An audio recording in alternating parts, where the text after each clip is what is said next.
You're having a perfectly normal day. Nothing special, nothing bad, just a normal day. Then you pick up your phone, and within 30 seconds, everything changes. Someone you went to school with just bought a house. Someone your age just got promoted. Someone who started after you is somehow already ahead. And just like that, your day is ruined. Not because anything in your life changed. Your life is exactly the same as it was 30 seconds ago, but it doesn't feel that way anymore. Today, we're going to talk about why that happens. Not with the usual advice of just be grateful or delete social media, because if that worked, you would have stopped already. Here's the first thing you need to hear. You're not weak for comparing yourself to others. You're not broken. You're not failing as a person. You are human. In 1954, psychologist Leon Festinger introduced social comparison theory, the idea that human beings have a natural, built-in drive to evaluate themselves by looking at other people. From an evolutionary perspective, this made complete sense. For hundreds of thousands of years, humans lived in small tribes.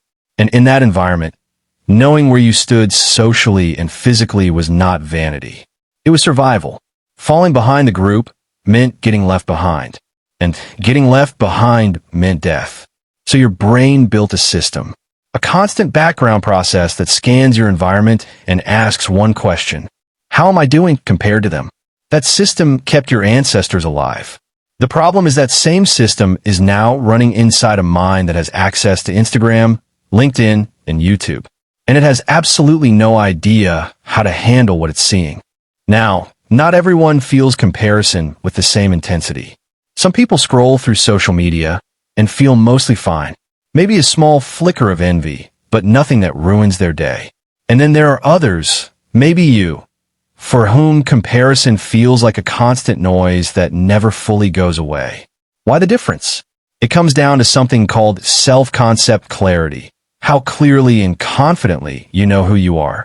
When your sense of self is solid, when you know your values, your direction, your worth, other people's lives don't shake you as much. You can see someone succeeding and feel genuinely happy for them. But when your self-concept is uncertain, you start using other people as mirrors. You look outward because looking inward doesn't give you clear answers. And where does that uncertainty come from? Often, childhood. If you grew up in an environment where love was conditional on performance, where you were celebrated when you achieved and ignored when you didn't, or maybe you were directly compared to others as a child. Why can't you be more like your sister? Look how well he's doing. When that happens repeatedly, the brain builds a framework, a way of seeing the world where worth is always measured against someone else. You didn't develop a comparison habit. You inherited a comparison wound. Comparison moves in two directions, and both are traps. The first is upward comparison, measuring yourself against someone who seems to have more success, more confidence, more of whatever you're chasing. The feeling it produces is inadequacy. That quiet sinking sense that you're somehow less than. The second trap is less obvious, downward comparison. This is when, after feeling bad, you find someone who appears to be doing worse than you. And for a brief moment, it feels like relief. At least I'm not that far behind. But almost immediately after that relief comes shame. Because you know what you just did? You used someone else's struggle to feel better about yourself. And that shame sends you right back to upward comparison. It's a loop. And the loop never gives you what you're actually looking for. Because here is the core problem. You are measuring yourself with a borrowed ruler. Someone else's definition of success. Someone else's timeline. Someone else's priorities. And then wondering why it never feels like it fits. For most of human history, you compared yourself to maybe a few hundred people. People whose full lives you could actually see. The struggles. The failures, the ordinary days. Now think about what's changed. That number has gone from a few hundred to billions. And not the real version of those people. The curated version. The highlight reel. The best moments, filtered and timed for maximum impact. Your brain cannot tell the difference. It sees a vacation photo and registers it as real social data. It sees a promotion post and files it as genuine information about where you stand. It cannot process that you are seeing one carefully selected moment out of someone's entire messy, ordinary life. And so the loop begins.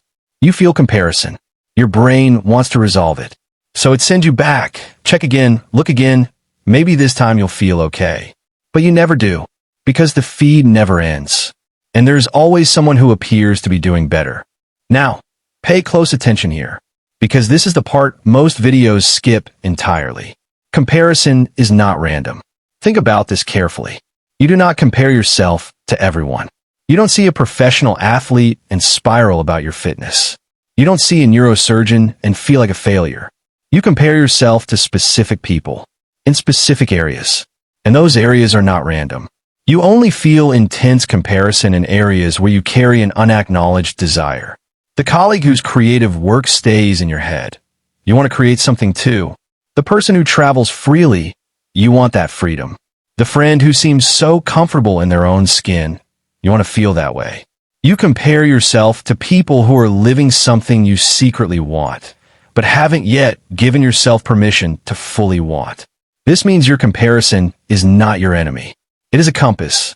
The person you envy the most is not making you feel bad out of nowhere. They are showing you precisely and specifically what your own unlived potential is pointing toward. The question is not, how do I stop comparing? The question is, what is this comparison trying to show me about myself? So what do you actually do with all of this? 3 things. Simple but real. First, name it when it happens. The next time you feel that sinking feeling after seeing someone else's life, don't scroll past it. Just name it. My brain is running a comparison loop right now.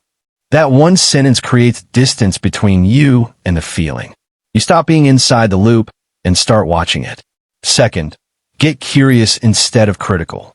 Instead of asking, why am I so behind? Ask, what specifically about this person's life is affecting me? Is it their freedom? Their confidence? Their relationships?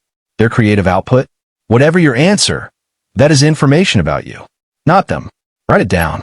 Third, switch to temporal comparison. Stop measuring yourself against other people completely. Instead, compare yourself only to who you were 12 months ago. Are you more self-aware? Have you grown in any way, even slowly? Have you done anything this year that last year's version of you couldn't? That is the only comparison that produces real growth, because it's the only one where the measurement actually belongs to you.